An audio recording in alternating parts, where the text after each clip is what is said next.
गुरदीप भाई, ये संकट है या नहीं है? कांग्रेस पार्टी का क्या कहना है? आप और सरकार को इस संकट के लिए, जो भी है मिनी संकट अगर इसे कह सकते हैं, क्यों जिम्मेदार ठहरा रहे हैं? आपने दोनों एक्सपर्ट्स को सुन लिया, दोनों की अलग अलग राय है, लेकिन इस मुद्दे पर दोनों सहमत हैं कि इसमें देश का क्या, हमारा क्या लेना देना है। भाई संकट आया तो आया। मानक भाई, आपने थोड़ी देर पहले बोला कि विपक्ष सरकार को इस संकट के लिए जिम्मेदार ठहरा रहा है। आपने विपक्ष का कौन सा स्टेटमेंट पढ़ा?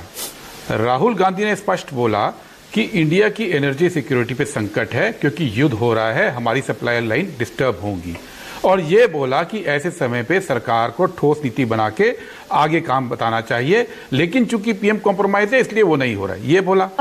खरगे जी ने क्या बोला था? खरगे जी ने स्पष्ट बोला कि इंडिया की स्ट्रेटेजिक ऑटोनॉमी एनर्जी सेक्टर में कॉम्प्रोमाइज हुई है। क्यों हुई है? उन्होंने इसके वजह बताई। इशू ये नहीं है कि संकट कैसे आ रहा है, संकट तो आना है, युद्ध हो रहा है, संकट आएगा, यही राहुल गांधी ने बोला, यही खरगे जी ने बोला। सवाल है सप्लाई चेन का। सप्लाई चेन की दो बातें हैं मानक भाई। एक, सप्लाई चेन, जनवरी में ये माहौल बनना शुरू हो गया था, सबको पता था। जनवरी में माहौल जब बन रहा था युद्ध का, तो 2 फरवरी को प्रधानमंत्री मोदी ट्रंप को फोन करके ये कमिट कर देते हैं कि हम रशिया का तेल नहीं खरीदेंगे। तो आपकी पूरी इंटेलिजेंस, पूरी जानकारी, भारत सरकार की सारी समझ एक तरफ, और प्रधानमंत्री झुक गए कि हम रशिया का तेल नहीं खरीदेंगे, और अब अनुमति लेके खरीद रहे हैं और महंगे रेट पे खरीद रहे हैं। ये बोला है कांग्रेस पार्टी ने।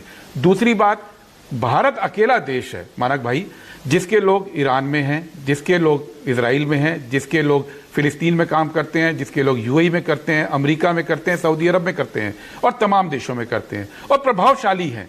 भारत अकेला देश था जिसके संबंध सबसे अच्छे थे, और भारत नेगोशिएट कर सकता था कि हमारे लिए सप्लाई चेन कैसे बरकरार रहे, जैसे रशिया और चाइना के लिए ईरान कर रहा है। लेकिन प्रधानमंत्री मोदी ने अचानक बिना किसी को बताए 25 फरवरी को फैसला लिया कि आज से ईरान हमारा दुश्मन। हालांकि ईरान का युद्धपोत मैत्री के तहत आपके यहां खड़ा हुआ था विशाखापट्टनम में, अचानक से यूटर्न ले लिया और ये जो नेगोशिएशन की स्पेस थी वो खत्म कर दी।